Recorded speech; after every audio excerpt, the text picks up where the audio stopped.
శ్రీ గురుభ్యో నమ. శ్రీరామాయ నమ. హనుమంతుడికి నమస్కరించిన జయము అని అంటూ ఉంటారు పెద్దలు. ఎలా కలుగుతుంది జయము అని కనుక ఎవరైనా ప్రశ్నిస్తే మనం రామాయణంలో ఈ విషయాలు తెలుసుకోవచ్చు.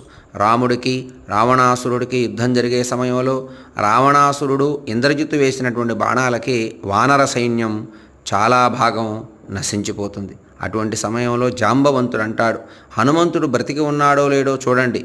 హనుమంతుడు గనక బ్రతికి ఉంటే ఈ యొక్క రామ యుద్ధానికి జయం కలుగుతుంది.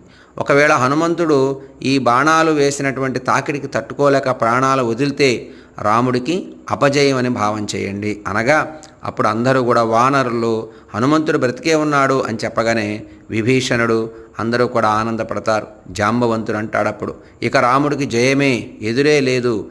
వానరులంతా ఒక ఎత్తు, ఒక్క హనుమంతుడే ఒక ఎత్తయ్యా, ఆయన వైభవం అటువంటిది అని చెప్పటం జరుగుతుంది.